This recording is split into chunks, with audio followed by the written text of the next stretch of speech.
স্টুডিওর মতো কি ভয়েস ওভার করা যাবে, তাও একটি সাধারণ ফোনের মাধ্যমে? আমি বলছি হ্যাঁ, করা যাবে। একটা ভিডিওর জন্য ভয়েস ওভার কতটা ইম্পর্টেন্ট? 10%, 20%, নাকি 30%? না, আপনি ভুল। একটা ভিডিওর জন্য ভয়েস ওভার 50% ইম্পর্টেন্ট। যেমন মনে করেন আপনি টিঙ্কুর এই ভিডিওতে ক্লিক করলেন, কিন্তু ক্লিক করার পর সেখানে কিছু এমন ভয়েস শোনা যাচ্ছে। হ্যালো বন্ধু। তখন আপনি কি করবেন? অবশ্যই ভিডিও থেকে চলে যাবেন। আপনি যে ভিডিওটা 30 সেকেন্ড না দেখে চলে গেলেন, এটি ইউটিউব অ্যালগোরিদমের কাছে একটি ভুল সিগন্যাল।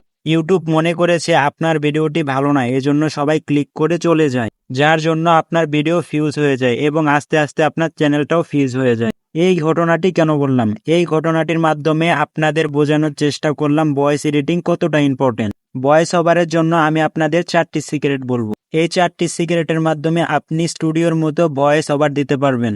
ফর্মুলা নাম্বার 1, আপনি ভিডিওটা অনেক ভালোভাবে তৈরি করেছেন এবং আপনার ভিডিও কোয়ালিটিটাও বেস্ট, কিন্তু ভয়েস ভালো না হওয়ার কারণে সবাই ক্লিক করে সেখান থেকে বের হয়ে যায়, যার জন্য আপনার ভিডিওটা ভাইরাল হয় না। এখন আপনারা অনেকেই বুঝতে পারছেন ভয়েস এডিটিং কতটা ইম্পর্টেন্ট। এখন আপনারা অনেকেই ভাবতেছেন যে মাইক্রোফোন কিনে আমরা মাইক্রোফোন দিয়ে ভয়েস ওভার করব। মাইক্রোফোন দিয়ে ভয়েস রেকর্ড করলে কি ভয়েস ওভার ভালো হয়? এটা আপনার ভুল চিন্তা। মাইক্রোফোন দিয়ে ভয়েস দিলেও ভয়েস সুন্দর হয়ে যায় না। আবার অনেকে ভাবতেছেন আমাদের কাছে তো টাকা নেই, তাহলে আমরা মাইক্রোফোন কি দিয়ে কিনবো? তো আমি আপনাদের বলে দিচ্ছি, আপনার কারো মাইক্রোফোন কিনতে হবে না। আপনার এই ফোনের মাধ্যমে আপনি স্টুডিওর মতো ভয়েস ওভার দিতে পারবেন। ফর্মুলা নাম্বার 2, আপনি ভয়েস রেকর্ড করার সময় এমন জায়গায় বসে রেকর্ড করুন যেখানে বাড়তি কোনো নয়েজ নেই। এখন অনেকে ভাবতেছেন এমন জায়গা আমি কোথায় খুঁজে পাবো যেখানে বাড়তি কোনো নয়েজ নেই? তো কোনো চিন্তা করবেন না, আপনার স্টুডিও লাগবে না। আপনি নিজের রুমে বসে ফ্যান দরজা বন্ধ করে ভয়েস রেকর্ড করবেন। ফর্মুলা নাম্বার 3, আপনার রেকর্ড করা ভয়েসটি মেমোরিতে সেভ করে নিন। এখন আপনার ফোনের ক্রোম ব্রাউজারে যান, সেখানে অ্যাডোবি প্রোডাক্টস লিখে সার্চ করুন। এখানে আপনার যে কোনো জিমেইল দিয়ে সাইন ইন করে নিন।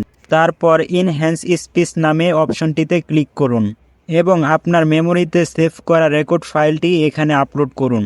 আপনার ভয়েসে যে নয়েজগুলো ছিল বা বাড়তি আওয়াজ ছিল সব রিমুভ হয়ে যাবে, শুধু আপনার ভয়েসটি রেকর্ড হয়ে আসবে।